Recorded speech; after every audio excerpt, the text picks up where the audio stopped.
Not much is known of the beginning of the lands, for the chronicles do not extend much beyond the golden age of the ancients. The time before that we can only deduce from myths and legends. An accurate picture of the golden age has been left to us by the Dracoid chronicles. During this time, the chroniclers tell us, the ancients roamed the lands and held dominion over all.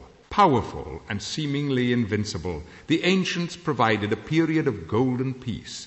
There was no want, the peoples lived in harmony, for the ancients provided for all. But the ancients succumbed during the War of the Heretics, a war of terrible power and destructive will. Believed to have been initiated as a conflict between the most powerful ancients, it soon spread to all, and the entire race of supernormal beings was annihilated. After the fall of the Golden Age, the world was plunged into darkness. Uneducated and illiterate, the surviving populace in the land soon reverted to their primitive states and lived isolated and obscure lives.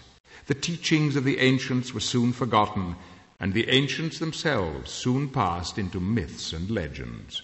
But as time wore on, the species began expanding and exploring the world left to them. This was the time of the great travelers who wrote of strange lands and even stranger adventures. But the meeting of the new species was not always a peaceful one.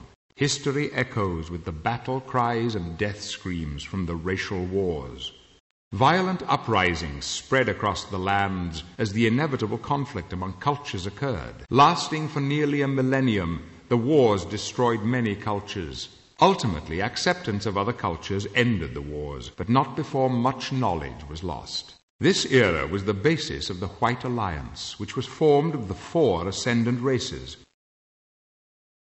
humans, Dracoids, Huline, and Thomgog. This alliance established dominion over the lands, and a new era of peace was ushered in. But magic had been loosed in the lands during the wars, magic unhealthy and nefarious. It found a home with the Dark One, leader of the Dark Army. For the last 3 generations, the Dark Army has addressed its attention to the throne of Gladstone, a center for education and magic in the lands. The throne has been staunchly defended by the heroes of the lands and remains, to date, undefeated. Yet evil forces throughout the lands are gathering again, and the discovery of an ancient power may bring ruin to the Gladstone heirs and the White Alliance. The Droracle has seen this, and his sight is never disputed.